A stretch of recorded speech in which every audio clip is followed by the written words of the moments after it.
Quelle que soit la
La première année de Belshazzar, roi de Babylone, Daniel eut un songe et des visions de son esprit pendant qu'il était sur sa couche. Ensuite, il écrivit le songe et raconta les principales choses.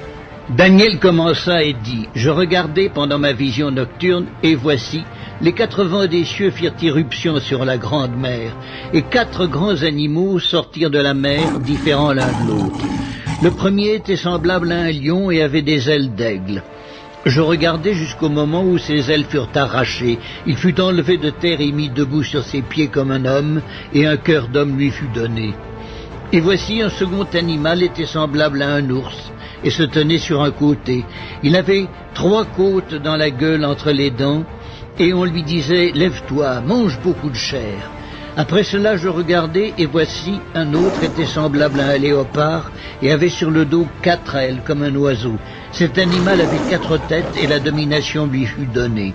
Après cela, je regardai pendant mes visions nocturnes, et voici, il y avait un 4e animal, terrible, épouvantable, et extraordinairement fort. Il avait de grandes dents de fer, il mangeait, brisait, et foulait aux pieds ce qui restait. Il était différent de tous les animaux précédents, et il avait 10 cornes. Je considérai les cornes, et voici, une autre petite corne sortit du milieu d'elle, et 3 des premières cornes furent arrachées devant cette corne. Et voici, elle avait des yeux comme des yeux d'homme, et une bouche qui parlait avec arrogance. Je regardai pendant que l'on plaçait des trônes, et l'ancien des jours s'assit. Son vêtement était blanc comme la neige, et les cheveux de sa tête étaient comme de la laine pure. Son trône était comme des flammes de feu, et les roues comme un feu ardent. Un fleuve de feu coulait et sortait de devant lui. 1000 milliers le servaient, et 10 000 millions se tenaient en sa présence. Les juges s'assirent, et les livres furent ouverts. Je regardai alors à cause des paroles arrogantes que prononçait la corne, et tandis que je regardais, l'animal fut tué et son corps fut anéanti, livré au feu pour être brûlé. Les autres animaux furent dépouillés de leur puissance, mais une prolongation de vie leur fut accordée jusqu'à un certain temps. Je regardais pendant mes visions nocturnes, et voici, sur les nuées des cieux arriva quelqu'un de semblable à un fils de l'homme. Il s'avança vers l'ancien des jours, et on le fit approcher de lui. On lui donna la domination, la gloire et le règne. Et tous les peuples, les nations et les hommes de toutes les langues le servirent. Sa domination est une domination éternelle qui ne passera point, et son règne ne sera jamais détruit. Moi, Daniel, j'eus l'esprit troublé au-dedans de moi, et les visions de ma tête m'effrayèrent. Je m'approchai de l'un de ceux qui étaient là, je lui demandai ce qu'il y avait de vrai dans toutes ces choses. Il me le dit et m'en donna l'explication. Ces 4 grands animaux, ce sont 4 rois qui s'élèveront de la terre. Mais les saints du Très-Haut recevront le royaume, et ils posséderont le royaume éternellement, d'éternité en éternité. Ensuite, je désirais savoir la vérité sur le 4e animal, qui était différent de tous les autres, extrêmement terrible, qui avait des dents de fer et des ongles d'airain, qui mangeait, brisait et foulait aux pieds tout ce qui restait. Et sur les 10 cornes qu'il avait à la tête et sur l'autre qui était sortie, et devant laquelle 3 autres étaient tombés, sur cette corne qui avait des yeux, une bouche parlant avec arrogance et une plus grande apparence que les autres, je vis cette corne faire la guerre aux saints et l'emporter sur eux jusqu'au moment où l'ancien des jours vint donner droit aux saints du Très-Haut, et le temps arriva où les saints furent en possession du royaume. Il me parla ainsi. Le 4e animal, c'est un 4e royaume qui existera sur la terre, différent de tous les royaumes, et qui dévorera toute la terre, la foulera et la brisera. Les 10 cornes, ce sont 10 rois qui s'élèveront de ce royaume. Un autre s'élèvera après eux, il sera différent des premiers, et il abaissera 3 rois. Il prononcera des paroles contre le Très-Haut, il opprimera les saints du Très-Haut, et il espérera changer les temps et la loi. Et les saints seront livrés entre ses mains pendant un temps, des temps, et la moitié d'un temps. Puis viendra le jugement, et on lui ôtera sa domination, qui sera détruite et anéantie pour jamais. Le règne, la domination et la grandeur de tous les royaumes qui sont sous les cieux seront donnés au peuple des saints du Très-Haut. Son règne est un règne éternel, et tous les dominateurs le serviront et lui obéiront. Ici finirent les paroles. Moi, Daniel, je fus extrêmement troublé par mes pensées, je changeai de couleur et je conservai ces paroles dans mon cœur.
Sachant que 80% des Allemands ne veulent pas renoncer à l'argent liquide, une émission de la télévision bavaroise a creusé la question de savoir à qui le plan de suppression de l'argent liquide rend service.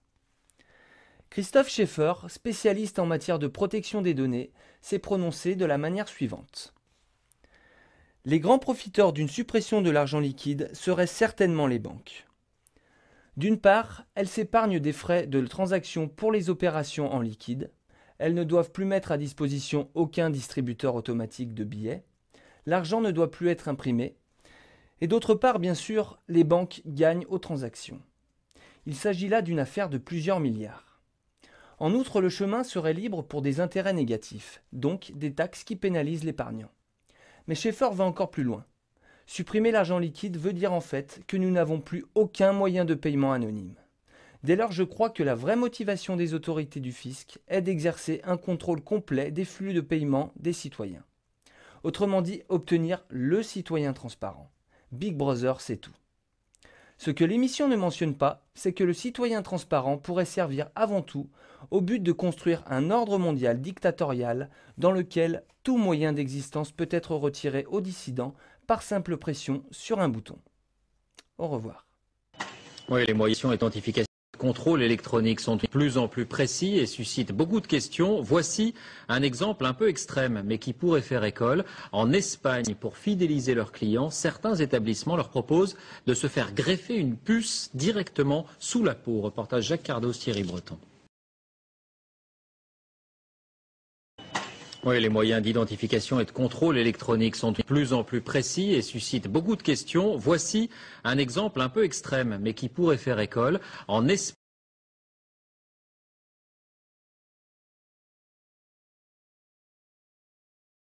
pour fidéliser leurs clients, certains établissements leur proposent de se faire greffer une puce directement sous la peau. Reportage Jacques Cardos, Thierry Breton.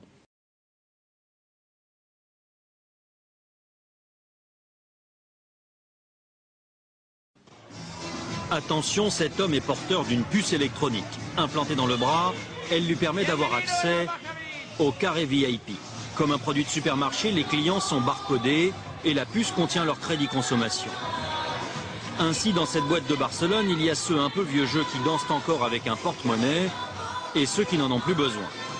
Légalisée depuis 1 an, cette greffe est même proposée à l'intérieur de la boîte contre 125 €. L'opération ne dure qu'une vingtaine de minutes. D'abord une petite anesthésie locale, ensuite la puce est greffée sous la peau et reliée à un compte personnel, un peu comme un compte bancaire. Je ne sais pas pourquoi j'ai voulu faire ça. En fait, c'est peut-être parce que tout le monde l'a. Et puis, c'est pour savoir comment c'est juste pour ça. Cette puce qui vient des États-Unis a obtenu un droit de commercialisation à condition de ne pas détenir d'informations médicales. Facile à implanter, n'importe qui peut donc s'improviser infirmière de boîte de nuit. C'est plus facile que de faire un piercing. Et ceux qui font ça n'ont pas spécialement d'autorisation. Et de toute façon, je me sens capable de réagir en cas de problème. Une centaine de consommateurs a déjà opté pour l'identification électronique. Un seul petit problème, pour se faire retirer la puce, il faut subir une intervention chirurgicale. C'est le même principe que pour les femmes qui se font implanter une pilule contraceptive. Au bout d'1 an ou 2, il faut bien l'enlever pour en faire poser une autre. Reste le problème du pistage éventuel des clients, car la puce permet aussi de suivre un individu par satellite, ce qu'aucune législation n'interdit en Europe. L'actualité judiciaire avec le procès de la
Il y a au gouvernement mondial, que ça nous plaise ou non. Une question demeure, ce gouvernement mondial se fera-t-il de force ou sera-t-il demandé par le peuple? Paul Warburg, Conseil des relations étrangères, architecte du système de la Réserve fédérale. Nous exprimons notre gratitude à l'égard du Washington Post, du New York Times et aux autres grands titrages dont leurs dirigeants ont assisté à nos réunions et respecté la promesse de se taire pendant plus de 40 ans. Sans quoi, il nous aurait été impossible de mettre en œuvre nos projets pour le monde si nous avions été exposés à la lumière du public durant toutes ces années. Maintenant, le monde est mieux préparé à se diriger vers un gouvernement mondial. La suprématie supranationale d'une élite d'intellectuels et de banquiers internationaux est sans doute préférable à l'autodétermination nationale pratiquée au cours des siècles passés. David Rockefeller, Conseil des relations étrangères. Une banque unique, une armée unique, un centre de pouvoir unique. S'il y a une chose que l'histoire nous a enseignée, c'est que le pouvoir corrompt, et le pouvoir absolu corrompt absolument. Voici Aaron Russell, un cinéaste et ancien homme politique. À sa gauche, Nicholas Rockefeller, membre de l'infâme dynastie des banquiers et d'hommes d'affaires du même nom. Après avoir maintenu une amitié avec Nicholas Rockefeller, Aaron finira par mettre un terme à cette relation, choqué par ce qu'il venait d'apprendre à propos des Rockefeller et de leurs ambitions. J'ai reçu un appel de Terry, une femme que je connaissais, et elle m'a dit « Ça vous dirait de rencontrer un Rockefeller ?» J'ai répondu « Oui, volontiers ». Puis nous sommes devenus amis. Et il a commencé à me faire toutes sortes de révélations. Il m'a dit un soir « Aaron, il va y avoir un événement. Et à partir de cet événement, tu verras, nous nous rendrons en Afghanistan pour y faire passer des pipelines à travers la mer Caspienne. Nous irons en Irak pour prendre le pétrole et établir une base militaire au Moyen-Orient. Ensuite, nous irons au Venezuela pour nous débarrasser de Chavez. » Les 2 premiers objectifs ont été atteints. Pour Chavez, ils n'ont pas encore réussi. Il m'a dit ensuite qu'on verrait des types aller dans des grottes à la recherche de gens qu'ils ne trouveront jamais. Il rigolait sur le fait qu'il y aurait une guerre contre le terrorisme sans qu'il n'y ait d'ennemis réels. Il parlait du fait que cette guerre contre le terrorisme ne pourrait jamais être gagnée car c'est une guerre éternelle et du coup on peut s'emparer de la liberté des gens. J'ai répondu, comment vas-tu convaincre les gens que cette guerre est bien réelle? Il m'a répondu, avec les médias peuvent convaincre le monde entier que c'est la réalité. C'est en répétant sans cesse les mêmes histoires, en les racontant encore et toujours, et à la fin les gens finissent par y croire. Ce sont eux qui ont créé la réserve fédérale sur des mensonges en 1913. Ils ont créé le 11 septembre, qui est un autre mensonge.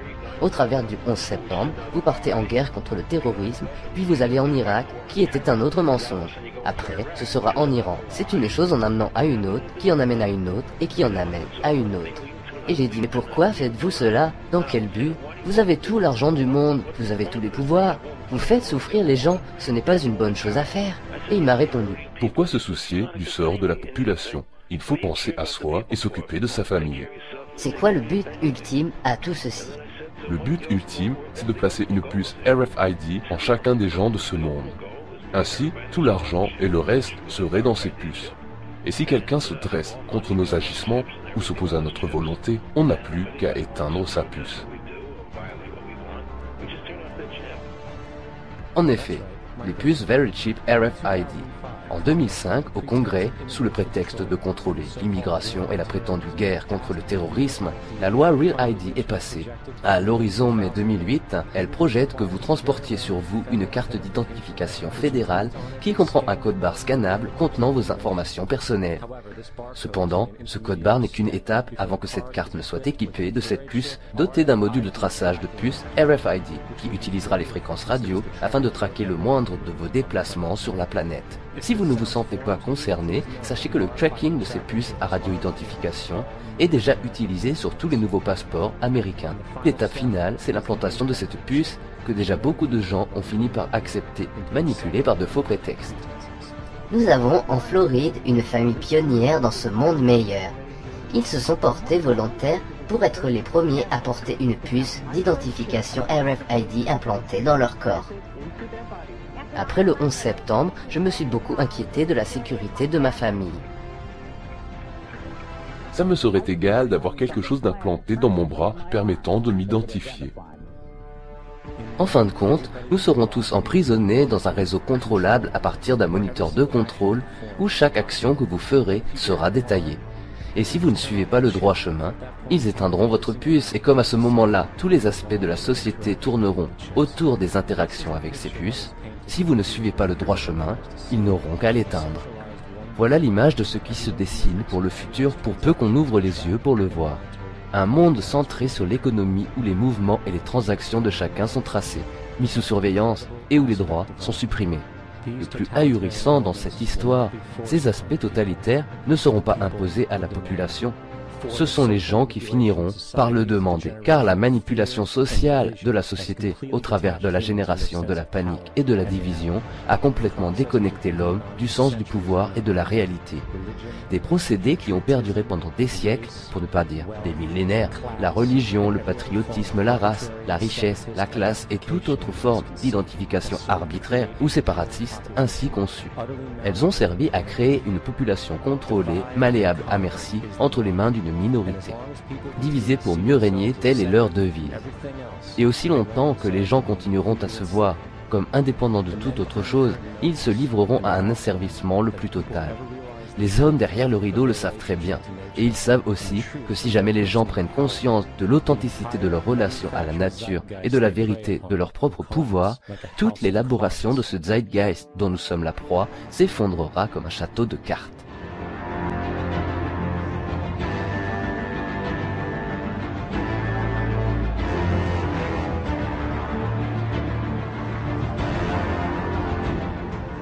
Un badge pour rentrer chez soi ou au travail, une carte vitale ou une carte de crédit. Tous ces objets sont en sursis. Le futur le voici, une micropuce plus fine qu'une allumette implantée sous la peau, et tous les pouvoirs seront bientôt entre vos mains. Vous pouvez débloquer votre téléphone, ouvrir votre porte, votre voiture, déclencher votre radio, enfin faire ce que vous voulez. Là, je passe ma main Et voilà, la serrure de la porte est ouverte. Les experts voient cette technologie comme l'avenir à court terme. Stocker des informations, des mots de passe, mais aussi du savoir en plus. Ces petites puces pourraient à terme révolutionner notre façon d'apprendre. Dans le futur, si vous avez besoin d'apprendre le chinois en très peu de temps, une puce implantée réglera votre problème. Mais le but premier de ces puces est avant tout économique, inciter les consommateurs à acheter plus facilement. Certaines boîtes de nuit utilisent déjà le dispositif. Les clients y payent leur consommation d'un revers de main.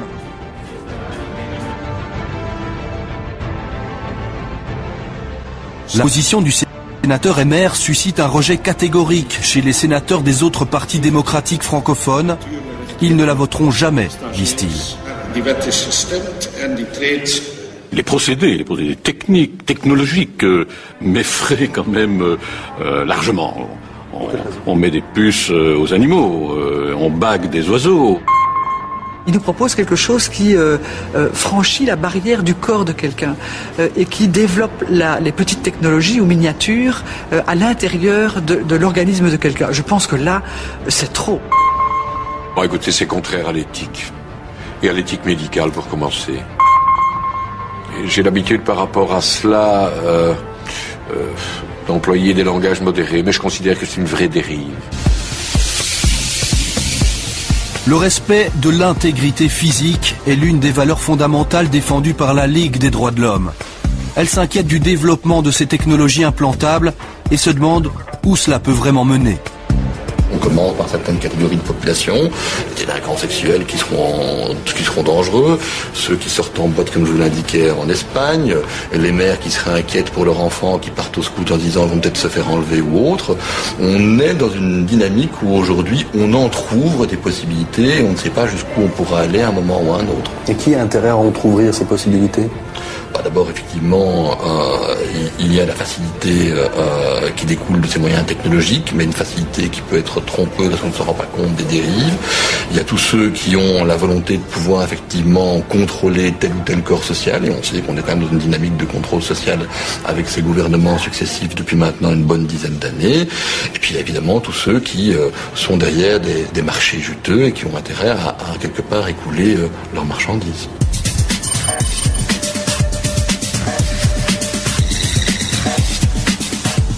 Les créateurs de cette puce minuscule à implanter dans l'être humain ont ici pignon sur rue en Floride. Ils ont accepté de nous rencontrer.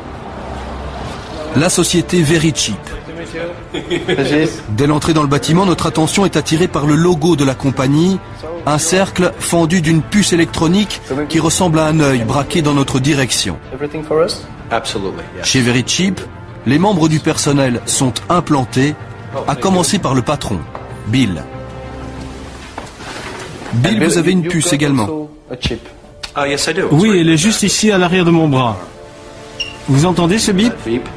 Un petit bip, et voici la fiche personnelle de Bill qui apparaît sur cet écran. Elle sort tout droit de la base de données médicales des êtres humains que gère cette société privée. Les employés Verichip ont également une puce RFID dans le bras. Enfin, à quelques exceptions près. Alison, vous avez une puce également dans votre corps? Non. Pourquoi pas? La plupart des gens ont une puce ici. Oh, c'est une démarche volontaire. Heureusement, je ne suis pas ce qu'on appelle un patient à haut risque et en plus je suis enceinte et le système n'est pas conseillé aux femmes enceintes. Verichip nous a accueillis dans cette petite salle de réunion, mais filmer un implant nous a été refusé, tout comme visiter les hôpitaux partenaires du programme Verimed. Pour seules images, cette poignée de puces désactivée et des réponses prudentes à nos questions, notamment sur le prix d'une petite puce telle que celle-là, on la sait peu onéreuse aux alentours d'1 euro, mais Verichip ne semble pas vraiment bon marché.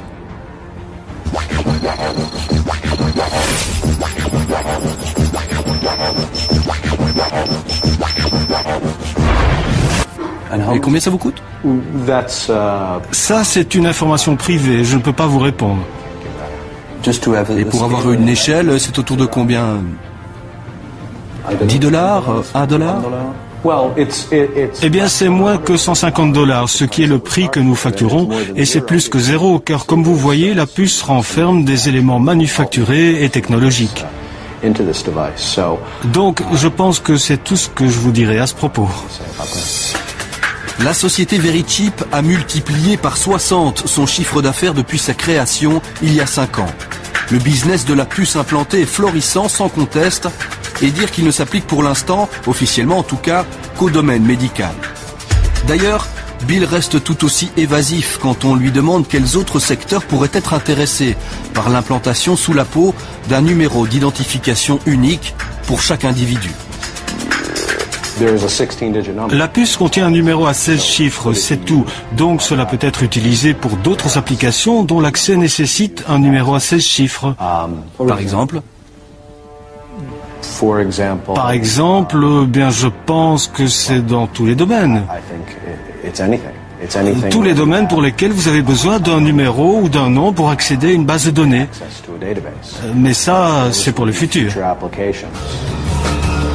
Tous les secteurs de la vie, cela veut dire concrètement qu'une base de données géante, une matrice informatique, pourrait bien renfermer les données médicales des personnes implantées, mais aussi, pourquoi pas, leurs dossiers judiciaires ou fiscaux, leurs affinités politiques et syndicales, leurs orientations religieuses ou philosophiques, leurs préférences sexuelles. On l'a bien compris, les producteurs de technologies RFID ont tout intérêt à conquérir les marchés internationaux.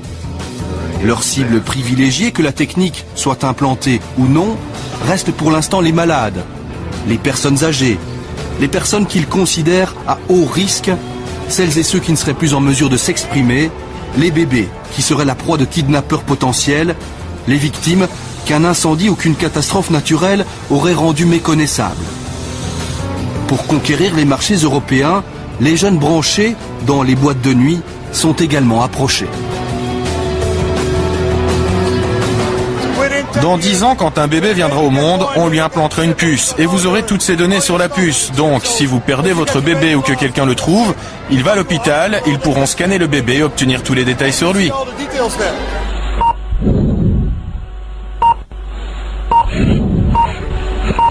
Malgré son côté clairement intrusif dans la vie privée, la machine RFID est bel et bien lancée et rien ne semble à l'heure actuelle pouvoir freiner sa course.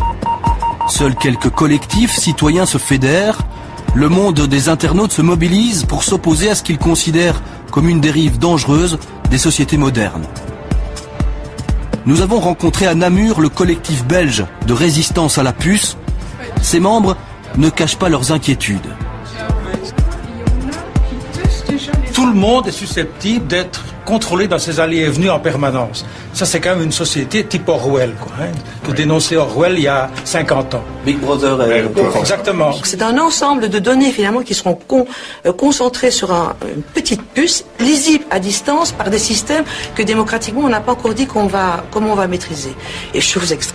Aux États-Unis à présent, une expérience étonnante sur le plan technique mais qui pose des problèmes éthiques. Des puces électroniques placées sous la peau de cobayes humains permettent d'accéder à leur dossier médical. Pierre Grange et Vincent Mortreux.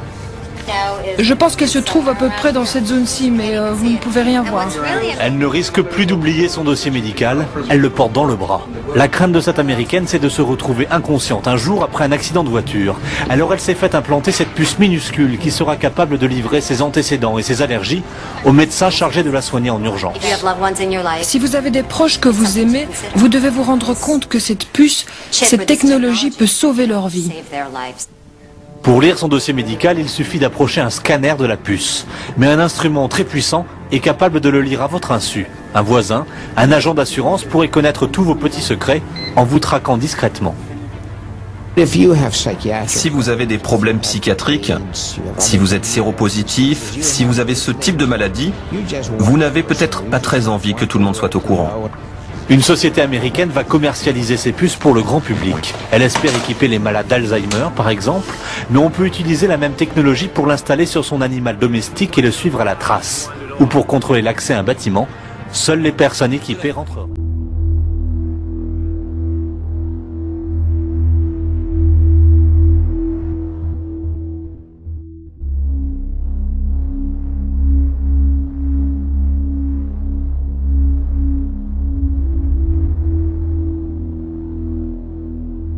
Stockholm and a nondescript building has been converted into a high-tech office space. But look under the skin to find something really futuristic.